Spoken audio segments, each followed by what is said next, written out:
Johnny Bishop looked at his wife, Beth. He hoped for a moment that she was joking. In an instant, he realized that this was not so. He said, "What's the matter with you, Beth?" Seconds earlier, Beth had told him she was going on a 7-day trip to a hotel in Chicago with her boss, Daniel Dewitt. Beth said, "I know you might be upset, but this shouldn't affect you too much. I just need to get over it. We've been working together for the past 6 months. We became interested in each other sexually. And after this love trip, you'll still see him at work. He is married and has 3 small children. What does his wife think about this? These are 2 different questions. It is not like you. First, we're only going to do this once. When we return, I will return to you and be the same faithful wife I have always been." "Ha, are you saying that you haven't slept with this guy yet, even though you're so close?" No, we haven't slept yet." "What about his wife?" "She is not your concern. It's his business." "Her name is Margaret, right? Her youngest child is probably 6 years old." "Leave her alone, Johnny." "No, I bet he lied to her. I bet he told you to lie to me, right?" She lowered her eyes. She said, "Johnny, I need this. It's a kind of closure for me and for him. Please don't ruin this. I never liked this guy. Now I hate him. So, I intend to do everything to punish him for this, and his wife will be the first. There are other things I could do. Johnny, you need to think. These are powerful people. My law firm could squash you like a bug on your windshield." "Who do you think you are? Stupid bitch. This guy ruined my marriage. He's a dead man. You too." Johnny turned sharply and left the room. Beth took out her phone. I dialed a quick number. She said, "Dan, everything went badly. Perhaps you need to do something." He replied sarcastically, "I told you to lie. Perhaps you ruined everything. He's going to get a rude awakening, I promise you that. Dan, don't mess with him. It's not his fault. I'll do what I have to do." He hung up. Beth sobbed quietly. She agreed with her husband. She really was a dumb bitch. She decided she had to warn Johnny. Tell him to be careful for now and protect his business. She walked up the stairs. The bedroom door was open, but Johnny wasn't there. She called him. There was no answer. She saw that his work computer and briefcase were missing. She heard his Honda motorcycle start. She ran to the window just in time to see him drive away up the street. Just before he turned the corner, he raised his right hand. She saw that he was giving her the middle finger, as if he knew she was watching. She sat down on the bed and cried a little. Then she took out her phone and dialed his number. She was going to tell him that she was canceling all plans. Ask him to come back and not do anything hasty. His phone rang right there in the room. He was under the bed. She was at a dead end. Perhaps he is too. She called her father. Johnny and Beth met in law school. Beth was the daughter of rich and powerful people. Her father was a partner in a very large and influential law firm. She was going to law school, intending to avoid this firm and maybe try to do something good. She was a beautiful woman and always had been. She was tall, blonde, with blue eyes and a magnificent figure. In high school and college, she had her choice of boyfriends. She was a wild girl from a young age. In college, she slept with all the guys in the same jock fraternity and then hooked up with some of the counterculture types. But during her senior year, she realized she couldn't get into law school in the Ivy League or maybe anywhere at all. She pulled herself together, got good grades, and entered Loranda Law School in Virginia. She met Johnny on the first day. He spoke to her during orientation. He sat down next to her. He didn't look anything special, 5'9", slim, with short brown hair and the same color eyes. But he had a pleasant smile and a deep voice. After orientation, he asked her out for coffee. She accepted. They sat for a while, sipping lattes and talking. He found out from her the whole story of her life. And he told her mine to some extent. He was a military child who lived all over the world. His father was a sergeant, and his mother wrote advertising copy for professionals and car dealers. He had a full scholarship to this law school. In addition, he was a programmer. He had a dream of doing copyright law for programmers and others in the field, perhaps also for mathematicians. He has already applied for a copyright on one line of code he wrote. She found him quite interesting. She had a one-room apartment nearby, and he took her there. They shook hands at her door. She gave him a big smile, but she knew he wasn't exactly her type. She always liked men who were big, looked tough, and tended to take matters into their own hands.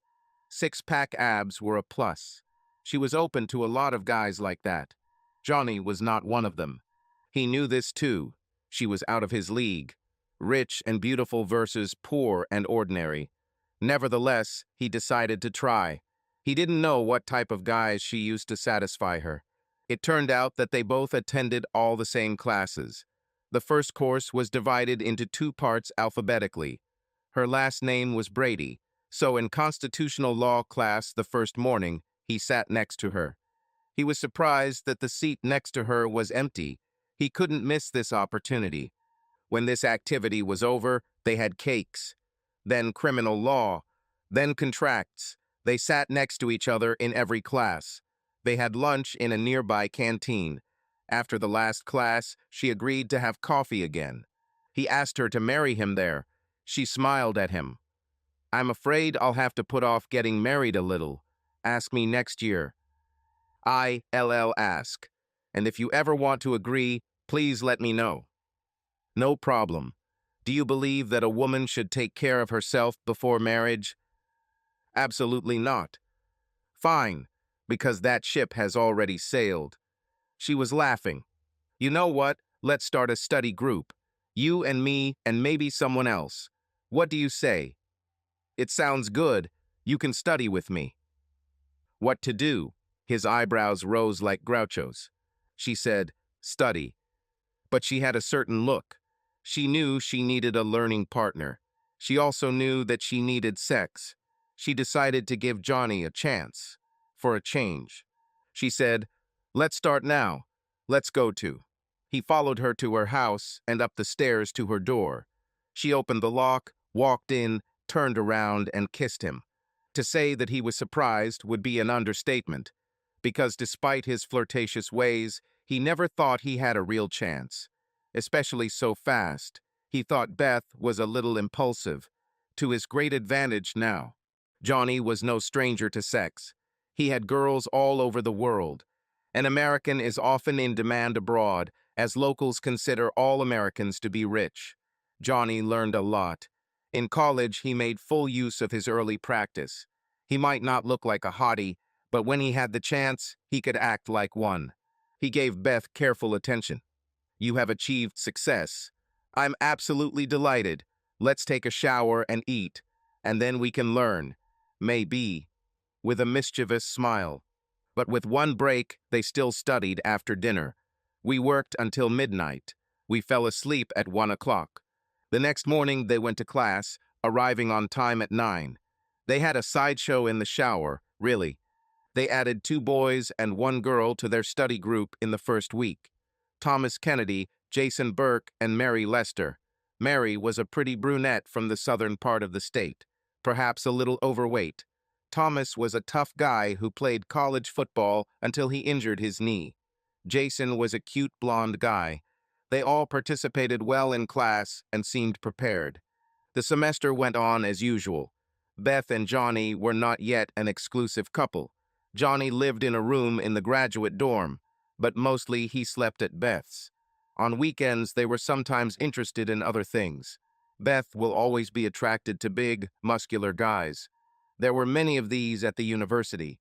Beth made Johnny promise not to hit on Mary, and she had no intention of having sex with Jason or Thomas. She felt a little sorry for this promise, since Thomas was her type.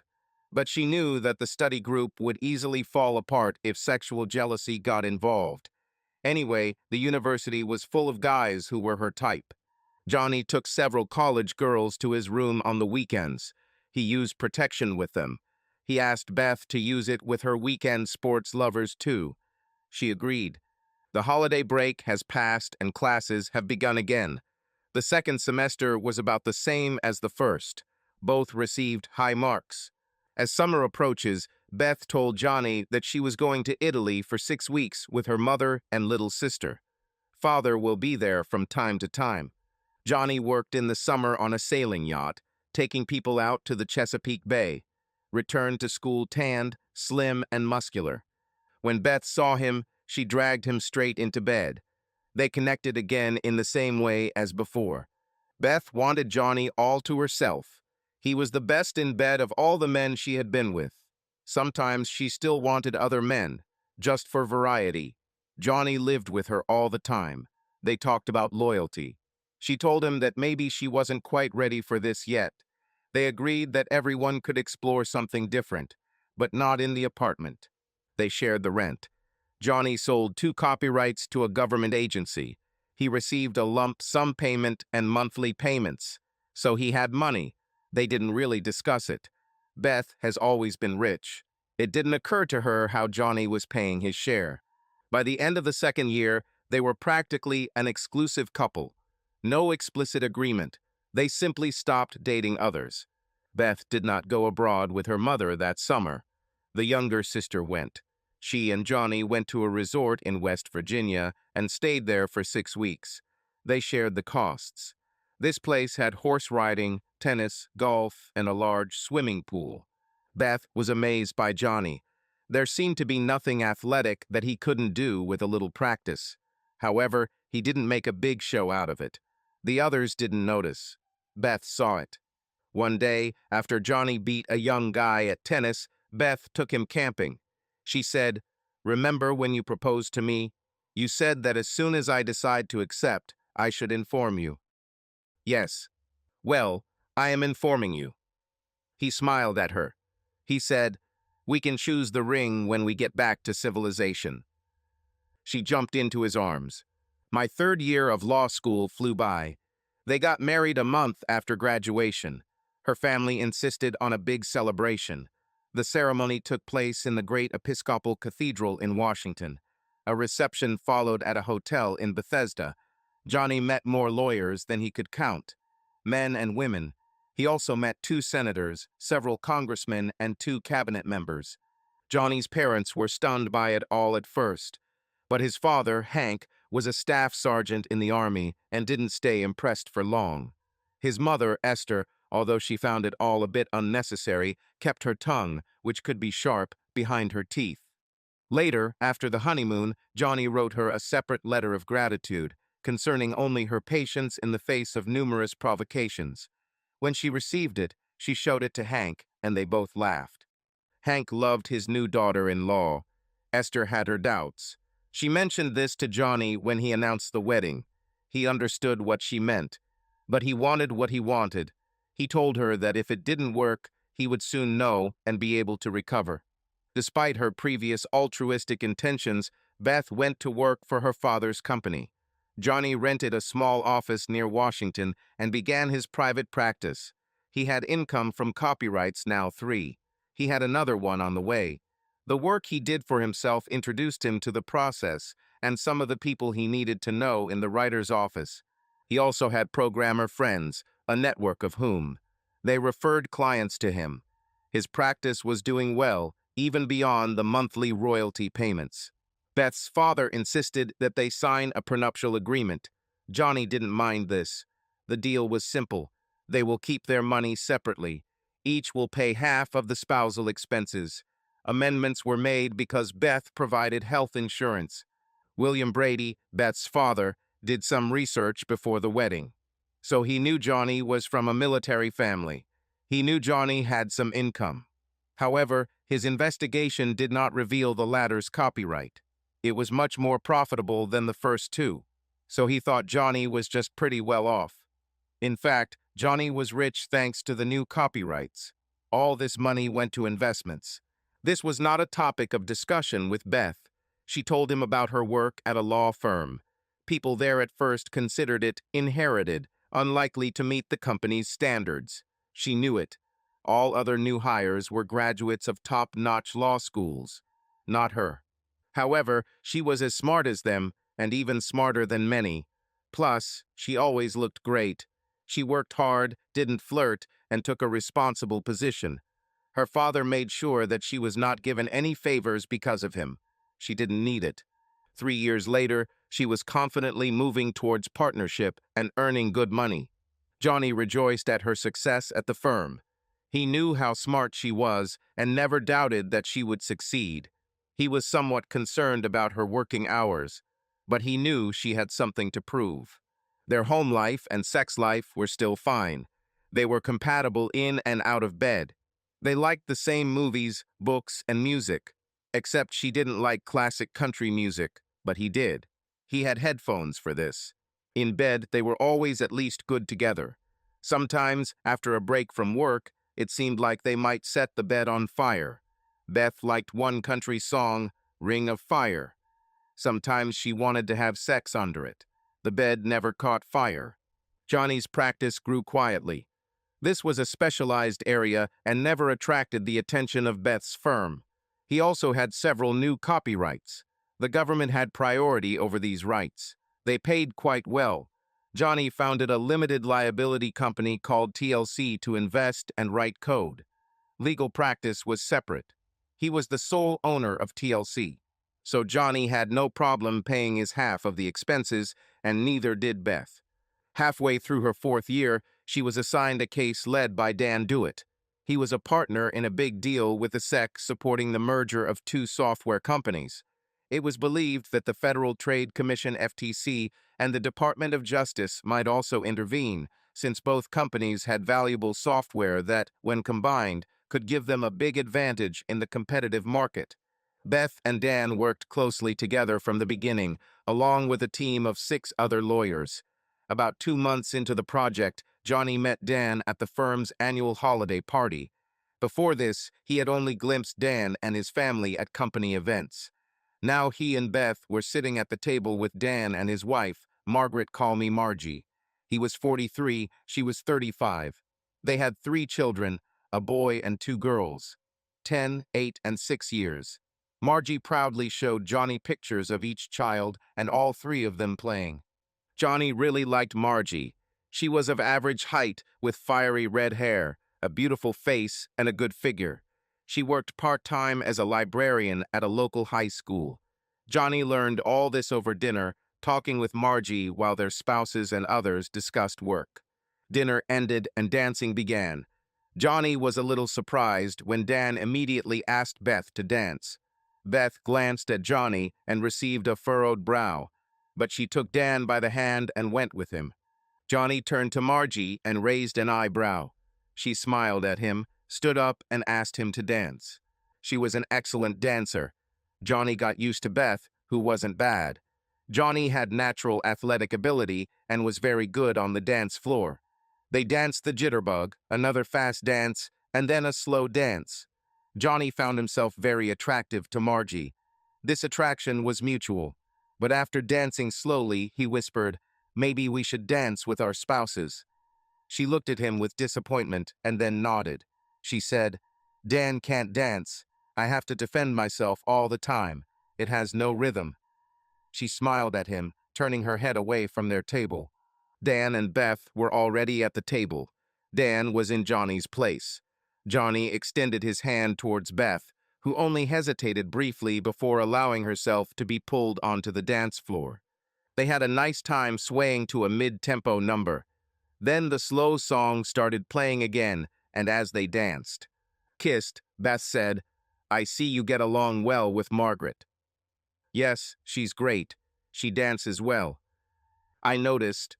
She must have some kind of training. She's a librarian. She just has good rhythm, agility on her feet." "Yeah." "What I noticed the most was the work in my hips." "Don't worry, Beth.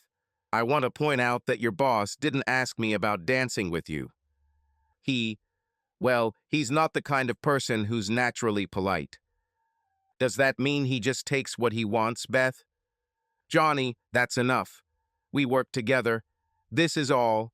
He has a family and his sexy wife. Until he tries to take my sexy wife, be careful, Beth." Acknowledged lawyer. The rest of the evening passed without incident, but Johnny was on his guard. Over the next 4 months, Johnny paid more attention to Beth's work and what she said about it at home. Before the holiday party and for some time after, Beth discussed Dan and the team. She was not allowed to tell him the details of the job, but she was talking about personal matters. Dan's children, the relationship behavior of the other team members who were all unmarried. Office gossip. But for the past 2 months, the gossip continued and Dan was rarely mentioned. Johnny noticed this. He decided to do a deep dive into Dan, the firm, and the merger. When he started, he already knew a little about the merger. Blackburn, the larger of the two firms, wanted to acquire Newstar. Johnny had a little business with Newstar. He licensed some code to them on an exclusive basis. He received income from this. Well, his sole proprietorship was generating income. The fact is that Newstar's license to use the code was not transferable without TLC's permission. When he looked into it further, he found that the merger would not affect it. In other words, in order for a new company to use his code, it will have to obtain permission from the TLC. All this paperwork was processed by TLC's legal counsel and signed by Jerry Dolan. Dolan was one of 5 TLC employees. Johnny wondered why Beth was even around the case since TLC was a part of it. He then thought that since he owned 100% of TLC, his name would not appear on public documents. In fact, there were no public documents. There were tax returns, but they were not listed as an LLC. In any case, they were supposed to be confidential, so perhaps the firm was unaware of his situation. He believed that if this was so, this was a big flaw on their part. But so far neither Beth nor anyone else had mentioned anything about it, although it was a possible obstacle to the merger. Johnny also hired a security firm to investigate Beth's firm, Carrington and Brady. Specifically, he wanted a report on a group at a merger firm, also about named partners, including William Brady, Beth's father. He had collected information gathered from conversations with staff or about staff, conversations with spouses in coffee shops, and general observation of the comings and goings in the company's office. There was nothing particularly interesting except that Beth and Dan Dewitt often dined together and not often with others from the firm. They went to several places for lunch and once to a luxury restaurant. This lunch lasted more than 2 hours. This was 2 weeks before the report. Beth's father was investigated. Some employees thought he had a special interest in Julia Stanton, his new partner, but there was nothing to indicate their sexual relationship. Hints, always interesting. William was 60 and in shape. Carrington, his partner, was also 60 years old and divorced, apparently due to his ex-wife's infidelity. As the SEC filing approached, Johnny called Jerry Dolan and asked if there had been any communications from Carrington and Brady regarding the merger. Dolan told him that he had received a letter the day before asking him to sign a waiver of exclusivity regarding his code. In the letter, it looked like a simple formality. Johnny told Jerry to put the letter aside and not answer it. Then he waited to see what would happen. A week later, Jerry received a call from a member of the SEC team. Not Beth or Dan, Nate Conklin. Jerry put it aside, saying he needed to consult the owner. Conklin asked, "Who is this? I didn't find any information about this. This is important for us. We need an answer." Jerry said, "I'll get back to you soon." The conversation is over. Meanwhile, Dan and Beth discussed their mutual attraction. The initial part of the matter was almost completed, and they had not yet acted on what they felt. They were talking, and while they were having lunch at Mason's, they kissed in their booth. Both knew they could soon go their separate ways in their work. Dan invited Beth to spend a week with him at the Stonewall Hotel in Chicago. He said they could tell their spouses it was a work trip since some Newstar offices were there. Dan said they won't be there. They will stay in bed, go to the show, to dinner. They'll have a good time. Beth wanted this. Dan was the epitome of the type of man who turned her on. Big, bold, fit, and persistent. His dark hair was always tousled, and he was rarely closely shaven. He looked like a movie star.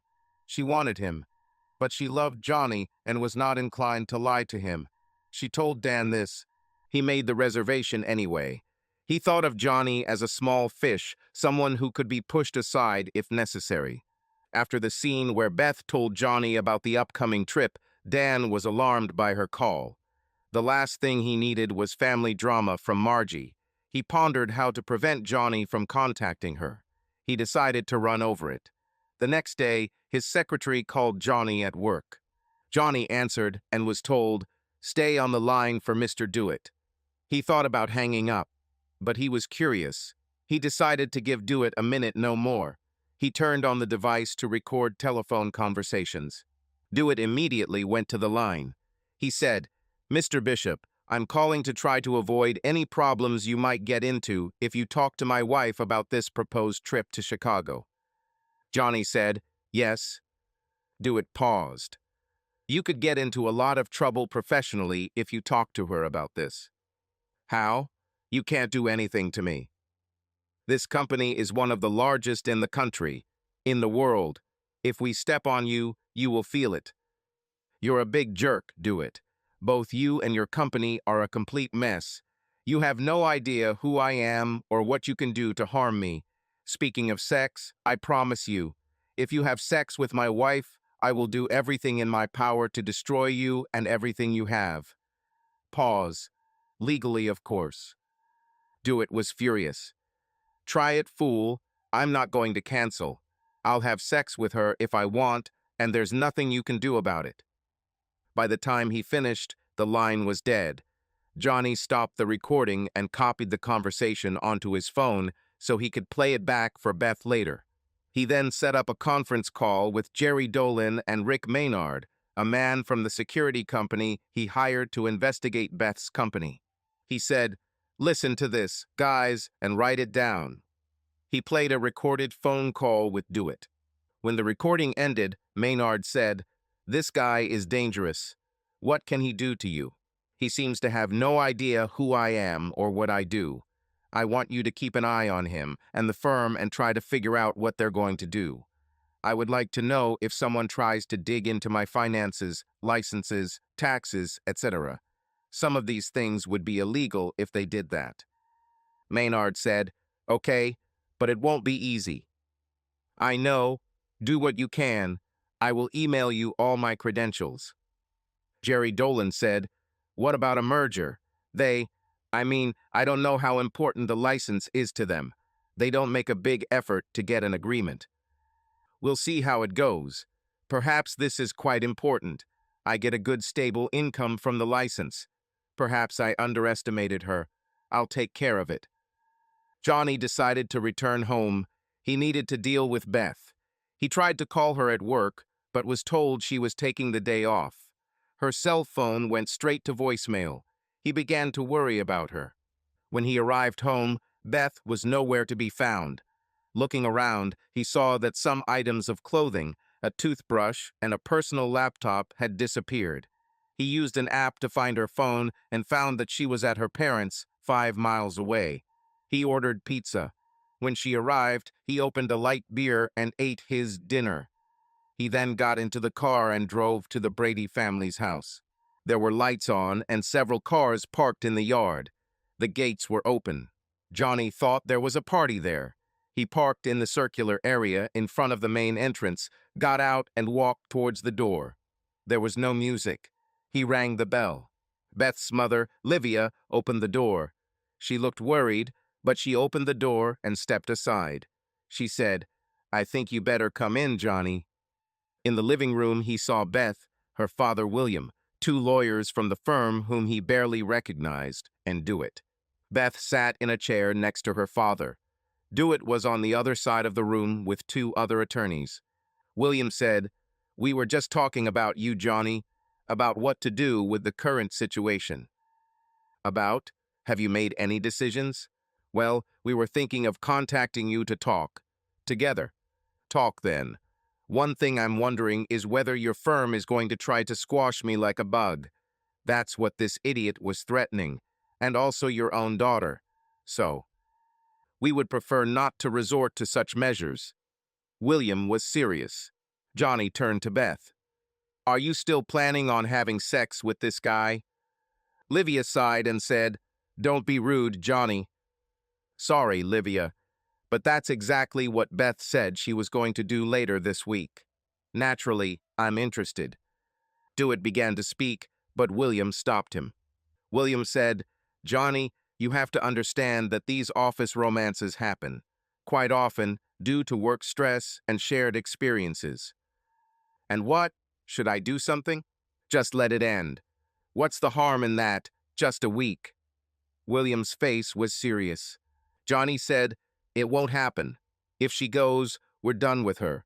No refund. If she comes with me tonight, maybe we can save something." "Hope so." William said, "We may have reached a dead end." Johnny looked at Beth. He said, "Forget about all this. The car is outside. I invite you to come home with me. We can talk there without being a jerk." Dewitt jumped out of his seat. Johnny stood up too. Dewitt was bigger, fit guy, but Johnny saw him on the dance floor. Johnny laughed. "Come on, big boy. Let's see what you can do." He spread his arms. William yelled at Dewitt to sit down. Beth screamed, "Stop, stop." Dewitt didn't move. Then he sat down again. Johnny didn't sit down. He looked at Beth. He said, "It's now or never." She smiled. It was an Elvis song that they both loved. Johnny sang, "Tomorrow will be too late. Now or never. My love can't wait." Beth stood up and walked towards Johnny. She looked at him. She said, "I can go home tonight, but I am an independent person, and I want to go on a trip." Johnny said, "I'm really sorry to hear that. Your invitation has been canceled, and you idiot, Margie will hear about me. And Beth, I will file for divorce before you leave." William stood up and said, "That would be a huge mistake on your part, Johnny. I show no mercy, I swear." Johnny pointed at William. "Big words, just like this idiot. But this is nonsense. Come on, try it." He turned to leave. There was a big guy in a turban standing at the door, dark, with a beard. There was a fight and Johnny left the house. But Johnny never looked back. He was afraid that someone might have a weapon. He got into the car and drove away. No shots fired. On the way home, Johnny thought he had injured Dewitt. He saw him pass out as he rushed past him. So he parked the car at a distance from his house and ran there. No cops, no sirens. Johnny went in the back door, gathered a few more things, and came out the same way. Still no police or sirens. He returned to the car and drove away. He decided to hide in an apartment that his law firm kept for visitors. He knew where the key was kept. He went there, set up his computer, and relaxed. He used the computer to access the security system in his home. No obvious activity. He turned off the lights remotely and locked the house. He also changed the access code to deny Beth access. He fell asleep. Meanwhile, at the Brady house, Stefan, the guy in the turban, quickly recovered from his fall. But Dewitt came to his senses only a few minutes after being doused with cold water. Beth and Livia helped him sit on a chair. He had one hand on his head, the other on his groin. He moaned a little. He said, "Did you call the police?" William said, "No. Why? We are technically guilty of a crime. He's not a fool. He probably had the recording turned on his phone. I thought Stefan could take her from him. It was a mistake. One of several, it seems to me." Dewitt said, "Let's do what we planned. Let's crush him." Beth said, "No. Everything got out of control. It's my fault. Crap." She started crying. She ran upstairs. Beth went into her old room. She locked the door. She sat down in a chair and tried to calm down. She needed to reconsider the last few days. William looked at Dewitt. Livia brought him orange juice. The other two lawyers were sent home. William patted Dewitt on the knee. He said, "You and Beth ruined everything. If she weren't my daughter, I would fire her. If she weren't my daughter, I would fire you on moral grounds. We haven't done anything yet, and she is your daughter. If young Johnny makes good on his threat and tells your wife, what will you do? I have children. I'll try to get through this, We didn't do anything. It must mean something. So nothing will happen between you and Beth anymore. Understood. Yes. Can it be replaced by the sect? Well, maybe. Not so easy. But yes, this has to happen. I don't want you two working together. I like Johnny, and I think she was stupid. You were both stupid. Livia said, many people are stupid about this. This stopped the conversation. She looked at William. She got up and left the room. Dewitt said, it looks like you weren't as careful as you thought, with Julia and others. None of your business, Dan. But William looked shocked. Dewitt stood up. He swayed a little, but then recovered. He walked back and forth. The more he walked, the more stable he became. He turned to Brady and said, I think I need to talk to Beth. No need. What will it give? You and everyone else have these little affairs. It's part of the job. I haven't done this until now. I always thought it was risky and wrong. But what Beth and I have is different. We are so compatible. I don't want this to end. William felt somewhat insecure. It was true that partners of any gender, married or not, almost all had affairs with other lawyers or employees. There was only one claim that was resolved internally. It was also true that Dewitt was an important part of the firm at this point. The pandemic has shrunk business, but the firm hasn't cut costs that much. The SEC case and likely subsequent litigation were very important to the firm's financial position. Dewitt was the man to lead it. William couldn't afford to lose Dewitt, and Dewitt knew it. There was also the matter of his own marriage, which now seemed shaky based on Livia's words. William said, Dan, she's married. It's been a good marriage so far. Now in ruins. If you and she continue, she will lose it. Maybe she's already lost. Dewitt said, I feel it strongly. It would only be a week in a lifetime. Nonsense. The week would only be the beginning if what you say about your relationship is true. I want this to develop. I saw her husband. He won't return to her. She ruined everything when she said she still wanted to go to Chicago. William thought about it. He stood up and said, I'll bring her. He knocked on Beth's door. There was no answer. He knocked louder and said, Don't hide like a child, Beth. We need to discuss what happens next. Dan is waiting. Beth heard it. She pondered her options. She loved Johnny. Perhaps she loved Dan. But Dan was married and had 3 children. Out of play, except sex. She decided she wanted both Johnny and Dan. She was trying to figure out how to do this when her father knocked. She stood up and opened the door. They didn't speak as they walked into the living room. When she walked in, she was glad to see Dan looking cheerful, if damaged. She thought he was lucky he didn't fight back better than Johnny, because she thought Johnny might have killed Dan. She said, Dan, you can't fight with Johnny. He is very angry, and he will hurt you. Dan frowned. It's small. Fast, I agree. But I would have beaten him. William wanted to prevent any such confrontation. He agreed with Beth about the outcome. He said, It's simple. No matter who wins, both will lose. No fight. Dan turned to Beth. What do you really want, Beth? I want everything, of course. That is, marriage to Johnny. Sex with you. I tried to achieve this. But perhaps she took the wrong approach. I still want it. But if it's one or the other, I'll choose marriage. Sorry, you would too. Dan said, I'm not so sure about that. You can't be sure either, until we try. Beth nodded. She said, But if we try, he will definitely divorce me. If he finds out, maybe, but maybe not. I wish you would just go along with the plan. If I had done this and we had been exposed, he would definitely have left me. Pause. Damn, I don't want this. I don't want. William said, Let me see what I can do. He's very angry now, but maybe it will cool down. If not, well. Beth looked at him. Well, what? I don't know what would be appropriate yet. Dewitt asked, Beth, are we going to Chicago on Friday? She said, We'll see. Don't cancel your hotel or flight yet. She stood up and went back upstairs. Dewitt left soon after. William went to his bedroom with some apprehension. The door was not locked. He opened it and entered. Livia looked at him. She was lying in bed, leaning on her pillow and reading. She said, "You've taken me for a fool for so many years. Who's the fool now?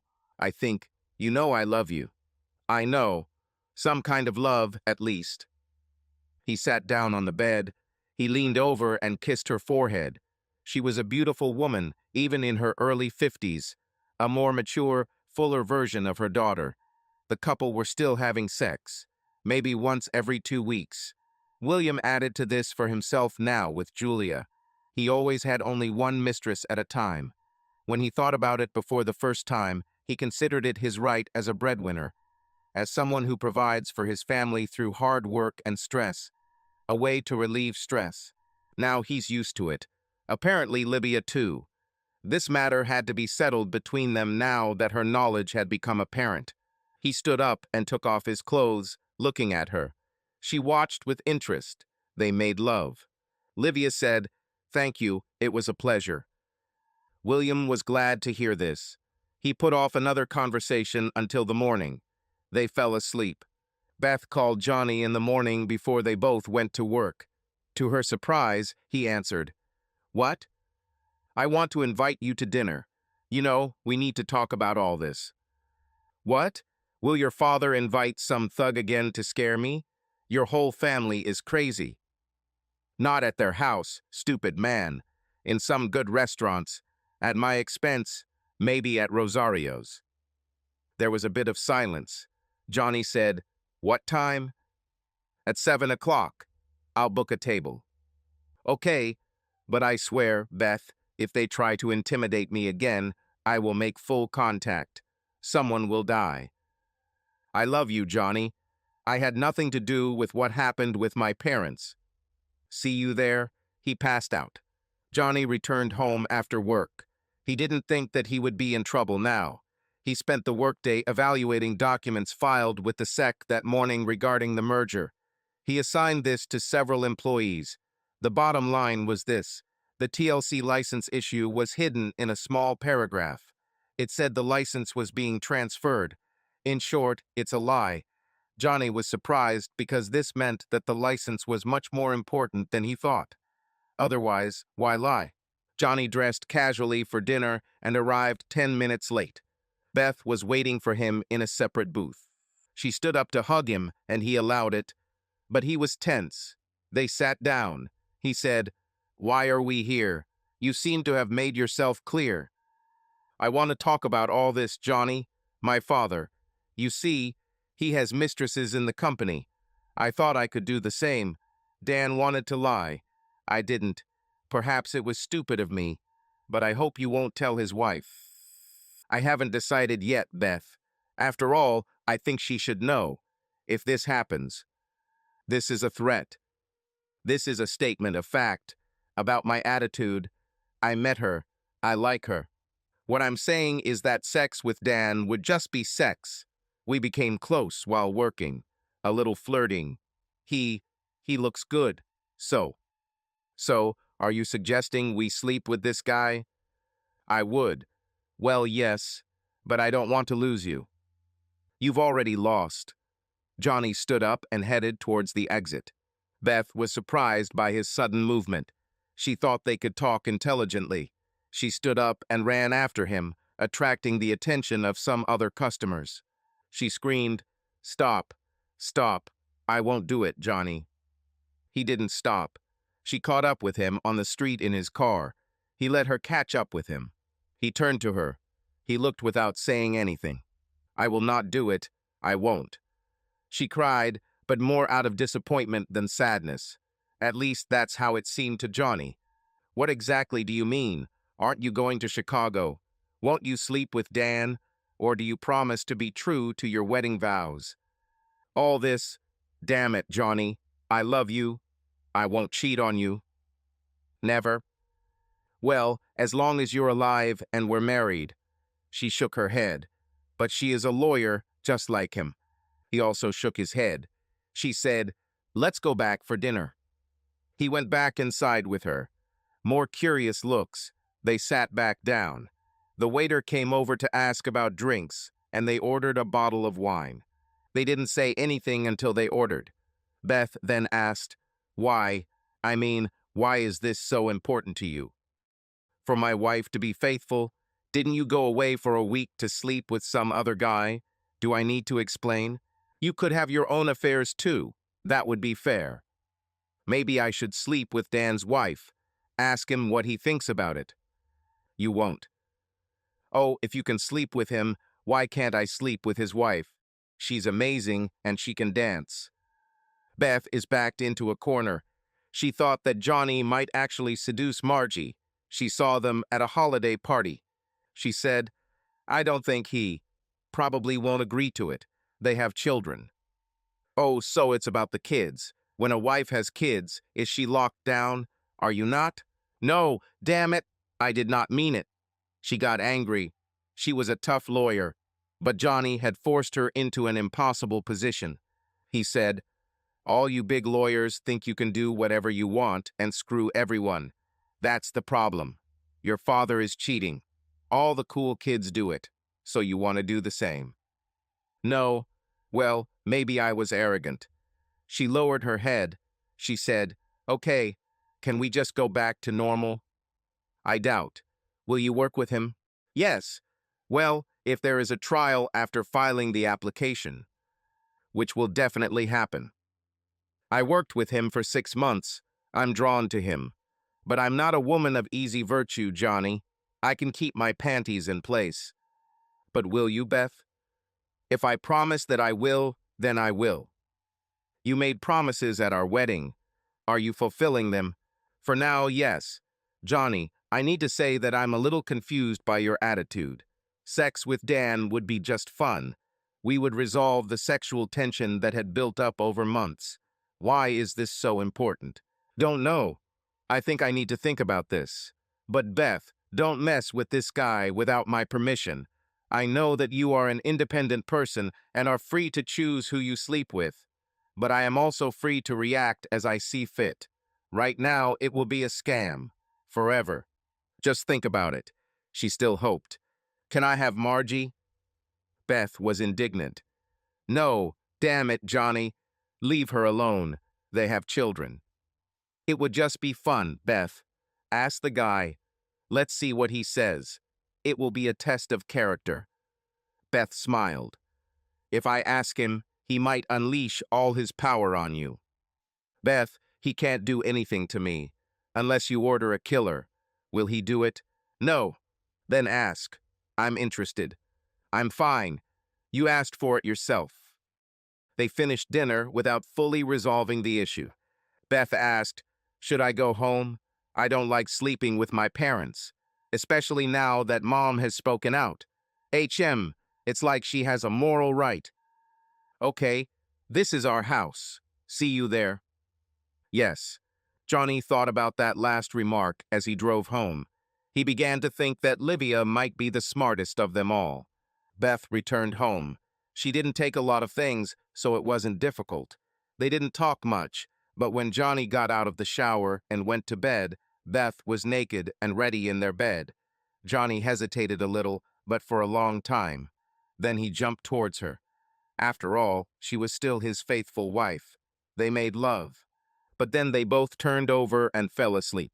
The next morning, Johnny reminded Beth to ask about Margie. She rolled her eyes. When he got to work, he asked someone to find Margie's number and called her. When she answered, Johnny said, "Margie, this is Johnny Bishop." "Hi, how are you?" "Okay, for now. I'd like to invite you to dinner."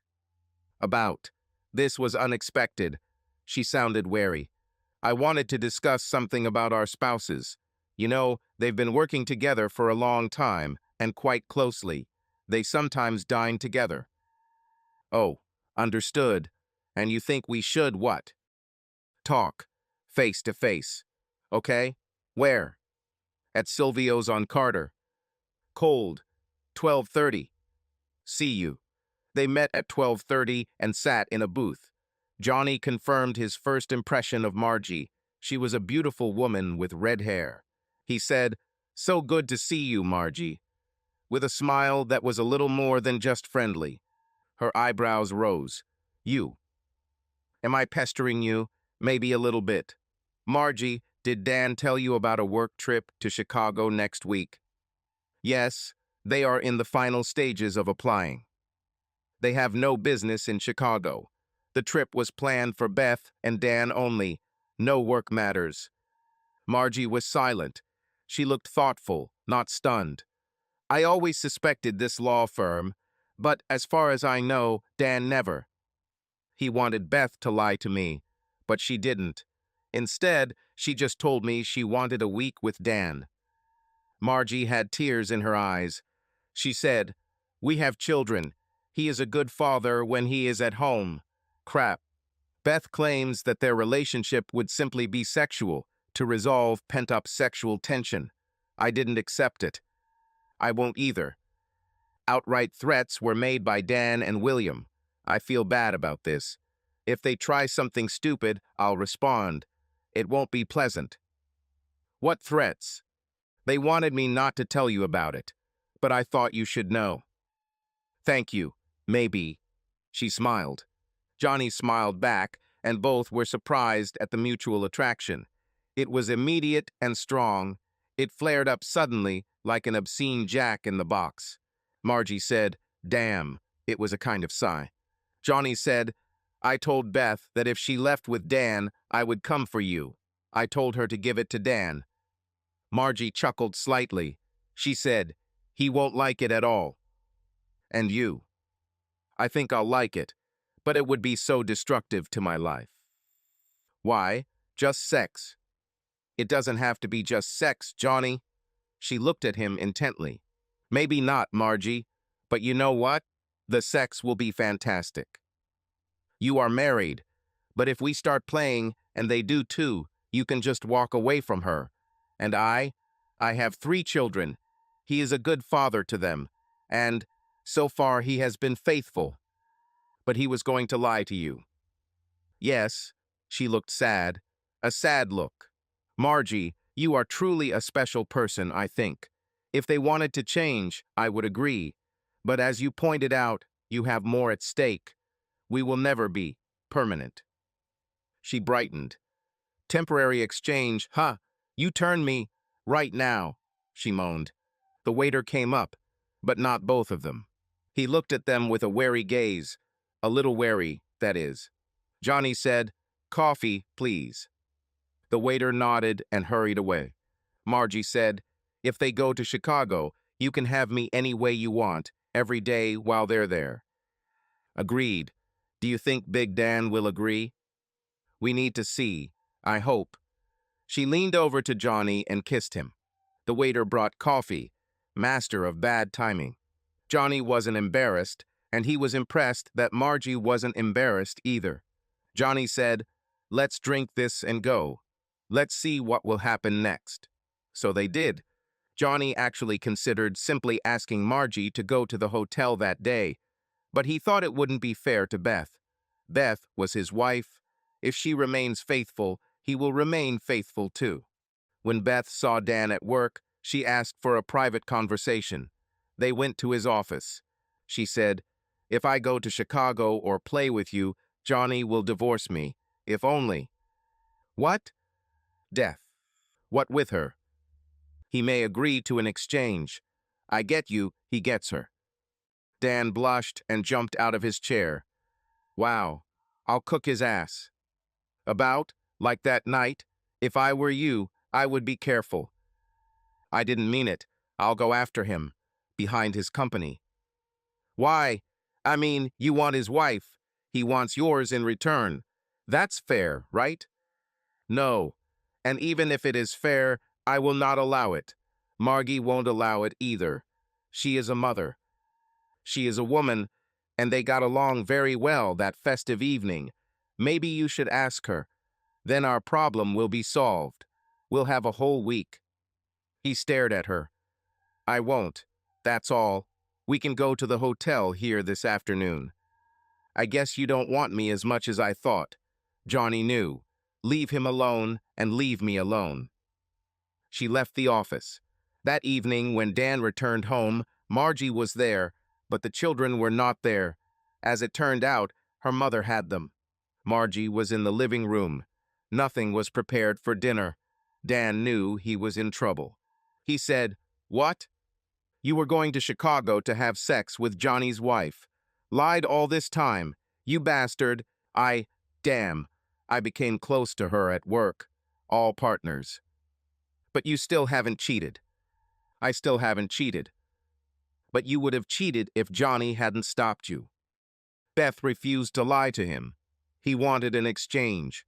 "Bastard," Dan growled. "He's not a bastard. If anyone is to blame, it's you. You and his prostitute wife started this." I told her. "You wouldn't agree." He fell silent. "But you would agree, wouldn't you? You want this guy." "Yes, I want to. Like this." Margie was angry. Dan retreated. "I couldn't. Just no. Even for a week with gorgeous Beth." Dan didn't say anything, but Margie approached him. She stood in front of him. She licked her lips. She whispered, "You must be much bigger than him. You will make Beth the happiest woman on earth. We have children, and I don't. Why are you ready, if I'm much bigger?" "Dan, me and Johnny will probably get together. I'm ready because I'm attracted to him, even if he's not as big as you, or not so beautiful." Dan would fall into a catatonic state, unable to cope with the situation. Margie saw this, so she kissed him, and they made love. She smiled at him. She said, "Danny, my Danny, I'll let Johnny have sex with me whether you sleep with Beth or not. It depends on you." He said, "You're not playing fair." The voice was dreamy, submissive. "No, but you like it best when I don't play fair." He didn't say anything. "Danny, who's in charge here? Danny?" "You." "You're lucky I understand you, Danny. You're lucky I'm letting you have sex with that bitch." "I know. I am a happy man." She didn't often make him beg or show her power, but when she did, he always reacted. When she decided to control him today, she knew that asking him to agree to Johnny was a really big ask. But she decided to try, and now it seems to work. She never tried to assertively control, but now she needed to consolidate what had happened. Margie went to the kitchen and made herself a sandwich. Dan looked at himself. He was a mess downstairs. He went upstairs and took a shower. The water helped him come to his senses, and he began to worry about what had happened. He agreed to let Margie have sex with Johnny. However, he did not so much agree as he was forced by Margie. When he thought about it, he imagined Margie. With Johnny, he thought that Margie would not be able to control Johnny the way she controlled him. Perhaps Johnny will control Margie. The image of Marga surfaced in his head. No matter how hard he tried, he couldn't forget it. That's what she wanted. Johnny, not his. He was excited thinking about it. He groaned. This wasn't the first time in their marriage that he had enjoyed the thought of her with another man. Before the kids, their friend Damon was always flirting with Margie. She flirted back, and when Dan saw it, he loved it. He imagined them sneaking away and Damon having sex with Margie. Damon never slept with Margie, but Dan thought about it a lot in those days. Damon left, and those thoughts faded. Dan never really analyzed why he reacted the way he did. He knew he had a submissive streak. Margie knew too, but rarely used this knowledge. But when she did it, he always agreed. He liked it. But afterwards, when everything returned to normal, he had a hidden feeling of discomfort due to what he considered weakness. Reflecting on this, he came to the conclusion that Marga's desire for Johnny and her simple statement that she was going to satisfy this desire, regardless of his approval, was only a more advanced form of his submission. He started to get very angry. How dare she? But he knew it wasn't Marga's fault. She would never have acted on her attraction to Johnny if he and Beth hadn't planned to go away and have sex for a week.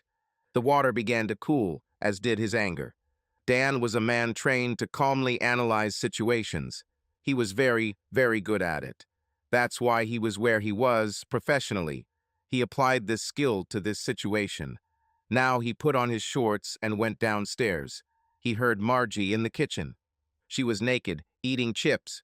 She smiled. He said, "Please don't humiliate me, Margie." Her smile grew wider. "Only when we're alone, honey." Pause. "Like now." She snapped her fingers and pointed to the floor. Big Dan knelt down. Meanwhile, Johnny and Beth spent a quiet evening at home. They had gentle sex before bed. None of them really thought that Dan would agree to the trade, so they just didn't discuss it. The next day at work, Dan walked into Beth's office. He said, "We're going to Chicago." She stared at him in disbelief. "What?" "We go. I agreed for Margie to be with Johnny." "I never thought." Beth looked confused. Dan lied. "It's because I want you so much, Beth. So much so that he allowed Margie to be with Johnny." Beth was very surprised and then delighted. She said, "Besides sex, what are we going to do?" They then planned fun things to do in Chicago when they weren't at the hotel for sex. Meanwhile, Johnny received a call from Marga. She said, "Lunch?" "Certainly." Same place, same time. Big news. They sat in the same booth. Johnny was very curious. He said, "Well?" Dan agreed. "We have the whole week. The children will go to my mother on Thursday evening. See you next Saturday." She had a big, lustful smile on her beautiful face. They had the same waiter. He was wondering what he saw when he came to ask about the drinks. Margie transferred her smile to him, but did not remove her hand from Johnny. She said, "Bring us half a bottle of homemade white wine." "Yes, madam." He left.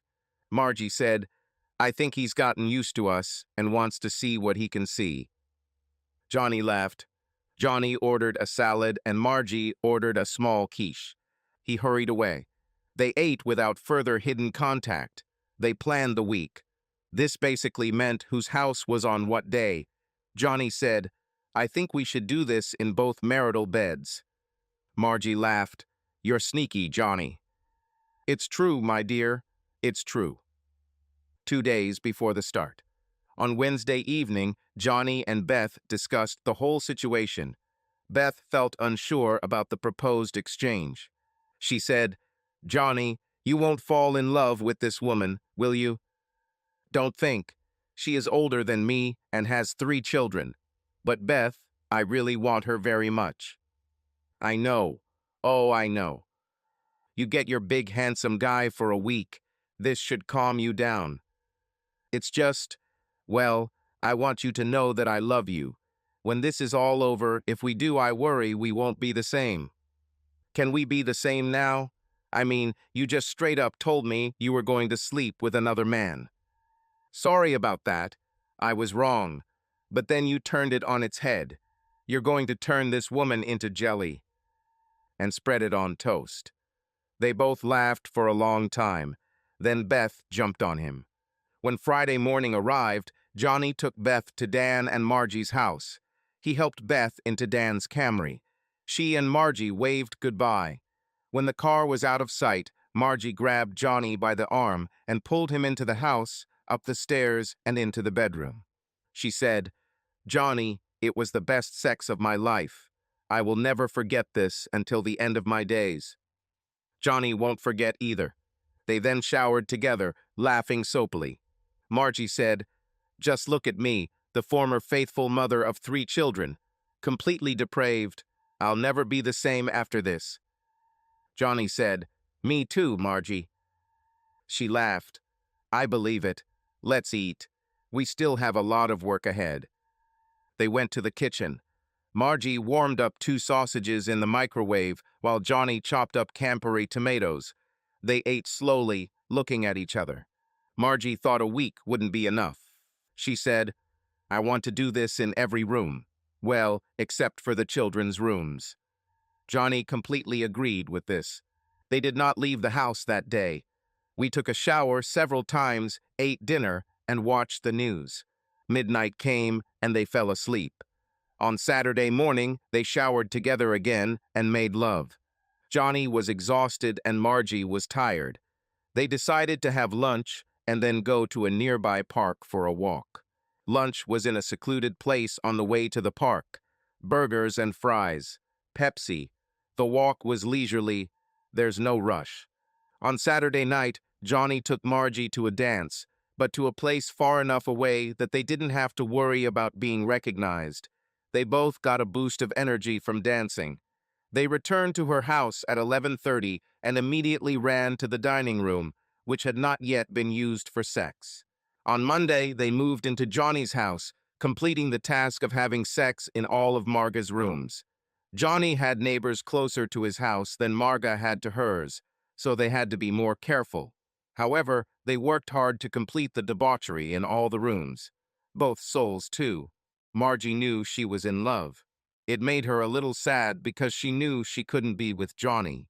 She had children and a husband whom she loved. And less important to her, Johnny had a wife. The woman who was going to cheat with Marga's husband. On Thursday night, they went dancing again and had a great time. At night, they returned to Marga's house, since their spouses were supposed to return there the next day. Meanwhile, Beth and Dan had arrived in Chicago the previous Friday and checked into a hotel. It was 5 o'clock when they finally reached the room. They decided to take a shower and have dinner. Later, they made love, but it was not as they had imagined. She went to the bathroom and cleaned herself up. When she returned to bed, Dan was already asleep. Snored. At that moment, Beth knew for sure that she had made a big mistake. But there was no turning back. Johnny and Margie were no doubt in full swing. Beth knew Margie would have an amazing time. She gradually fell asleep. It was a large bed, and Dan lay facing away from it. He stopped snoring loudly. Beth had a bad dream that woke her up in the middle of the night. She woke up abruptly. She was not awakened by sleep. Dan's snoring woke her up. But she remembered the dream because she woke up in the middle of it. She started giggling into her pillow so as not to wake Dan. It was 5:30 when Beth and Dan returned to Dan and Margie's house. Johnny and Margie were waiting for them. As the car pulled up, Johnny and Margie waved and each greeted their spouse with a hug. The four did not communicate then. Johnny carried Beth's luggage to their car and they drove off. As they drove home, Johnny asked Beth, "Well, was it as good as you expected?" She said, "It's a difficult question." Why? Beth was thinking about what to tell Johnny about her relationship with Dan in Chicago. She felt sorry for Dan, but she didn't believe that Johnny and Dan would ever have to communicate. No business relationship, no personal relationships. She said, "He was terrible at the beginning. I was so disappointed that I spanked his ass. He reacted to this, and I became his owner after that. He was my slave. He loved it, so I had a really good time." Johnny thought about it. He said, "How will this work at work? I mean, I promised him I wouldn't publicly humiliate him." "What does this even mean? This week was supposed to be the end of it all." Beth looked at Johnny. She smiled at him. She asked, "How was it with Margie?" Johnny fell silent. He understood what she was leading to, but I decided to be honest. "It was amazing. Sorry. It was just as good as with you, only more often. Because it was a new experience." "Were you talking about what she's doing with Dan?" "No. We didn't talk about spouses. Does she dominate him like you do?" "Sometimes, but not as intense as me. I was merciless, in pursuit of your pleasures. And she has a family that she probably doesn't want to destroy." "Yes." Beth fell silent. "I wonder what's going on there now. They don't pick up the kids until Saturday morning." Margie and Dan went into the house. They looked at each other. Dan thought about what to say to Margie. He hasn't decided yet. She asked, "How was your week?" He looked at the floor. She was a shrewd woman, especially in relation to her long-time husband. She said, "She dominated you, didn't she?" "Yes." "So, my big man, how far did she go with you?" "Far." He unbuckled his belt and pulled down his boxers. There was a pink ribbon there, tied into a neat bow. Margie was surprised. Dan said, "She made me wear it all the way home. She said I need permission from her or you to take this off." "Can." She said, "Oh, Danny, we'll have so much fun now. Take off your clothes." He obeyed. His time with Beth has made him accept his peculiarity. When Johnny and Beth got to their house, she asked him if he wanted to see Margie again. He said, "Of course, she is great, but I don't want you to have sex with Dan or anyone else, even if you humiliate him."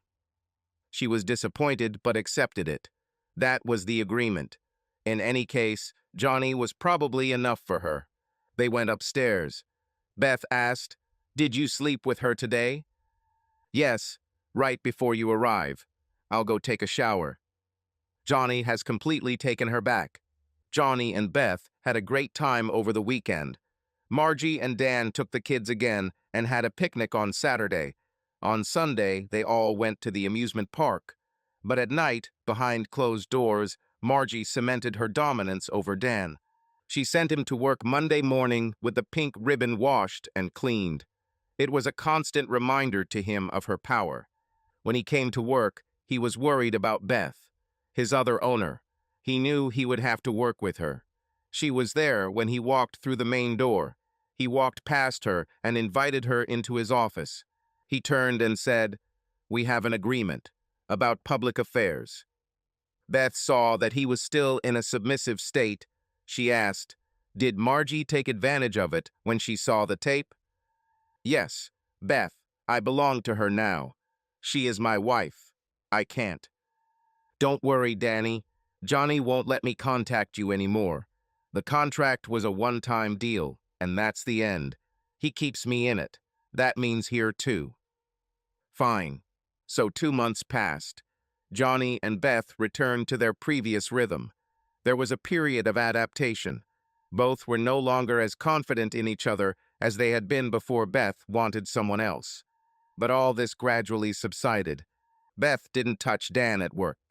One day, Beth called Margie. Margie said, "Beth, can we have lunch? I need to discuss something."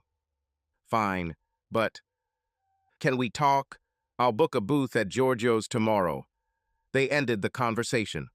That night, Beth told Johnny about the dinner. He was interested and glad that she informed him. At 1 o'clock the next day, Beth and Margie sat in a private booth at the restaurant. Nobody ordered alcohol. Both took salad and bread. Beth looked at Margie after they ordered. Margie said, "I would love to see Johnny again. Occasionally, I dream about him. I know I can't have him the way I would like, but..." Beth said, we're just now getting back to some kind of normality.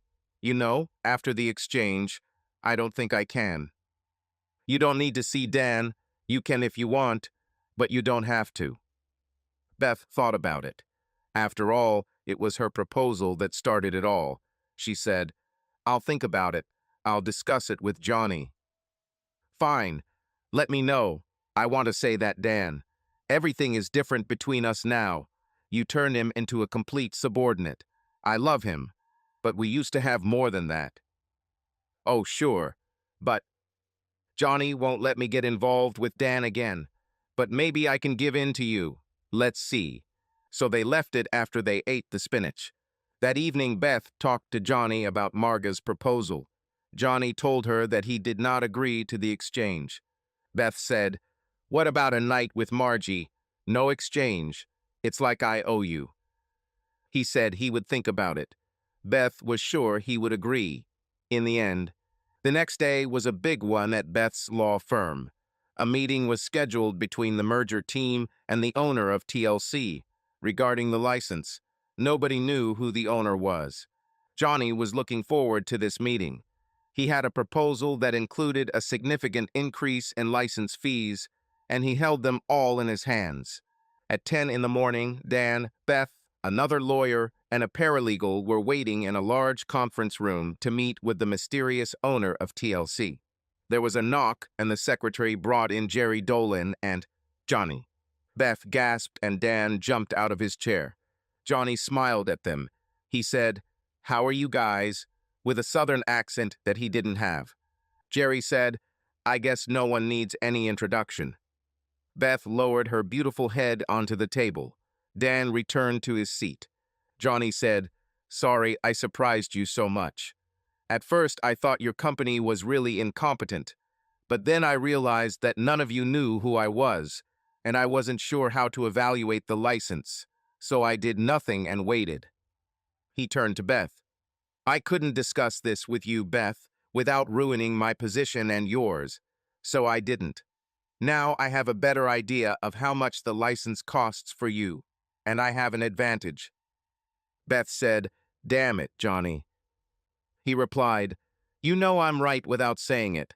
Now I'm talking." The last one was addressed to Dan. Jerry said, "I have a proposal here." He distributed copies to 3 lawyers and a paralegal who was a pretty young woman. Dolan was lustful and noticed these things. Beth was the first to return to normal. She started reading the documents. Dan soon followed, as did a third lawyer, William Perdue. Beth looked up first. She looked at Johnny and said, "You're going to get rich here."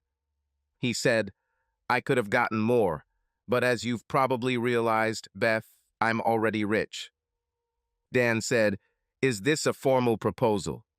Johnny said, "Almost. There's one thing, Dan. We need to discuss this privately. Is there another room?" The secretary was called, and Dan and Johnny went into a small room along the adjacent corridor. Dan said, "What? Because if it's personal." "It's personal. I'm willing to make this deal, which is good for everyone, but I want your wife." Dan was stunned and jumped out of his chair. He was about to climb over the small table when he remembered his last physical encounter with Johnny. He stopped, but his face turned red. Johnny said, "You did everything you could to seduce my wife. You interfered in my marriage. Literally, we both know how it ended, but Margie and I just clicked. Physically and otherwise. I want it once a month, all night long. First Saturday." Dan was stunned. He said, "She will not agree to." Johnny smiled. "I believe she will agree. It won't have any real impact on your marriage, just one night a month." I can't just give her away." "Not forever, Danny. And, based on what I've heard about you, I think you might even like it. Just imagine her coming back to you on Sunday morning, maybe even boasting. What fun she could have for you." "It's none of your business. I mean, damn." Dan was usually good at keeping his business separate from his kinky sex life. But not now. He said, "It's like selling it to you. She is not a woman of easy virtue. If she says no, then fine. All you do is not interfere if she agrees. You're not selling it. You're really selling permission to her. And like I said, it's not something you're going to hate. You'll love it." Johnny smiled at him, and it wasn't a friendly smile.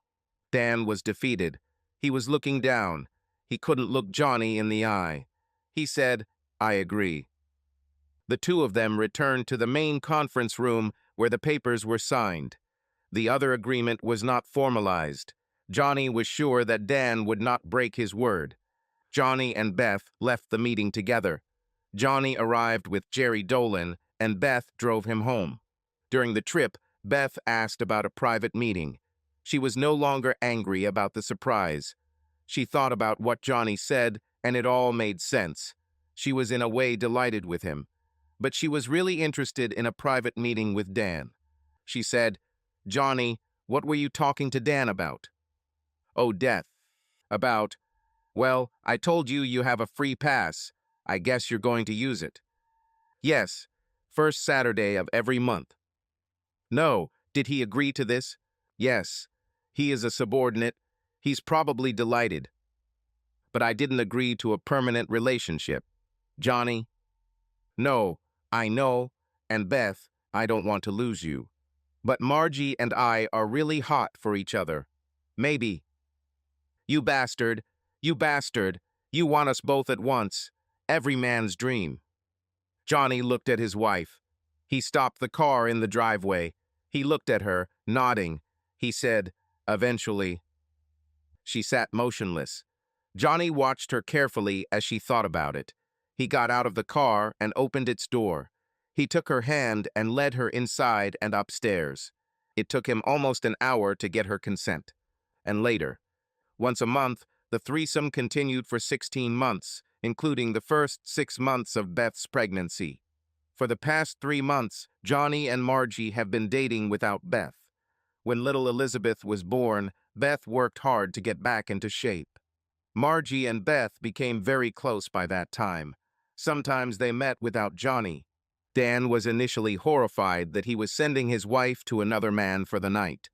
But when Margie returned that first Sunday, she gave him the biggest, most sexual experience he had ever had. He's been on board ever since. As for Livia and William, William had to agree to certain marital terms to avoid a messy and expensive divorce. Oh, how low the mighty have fallen.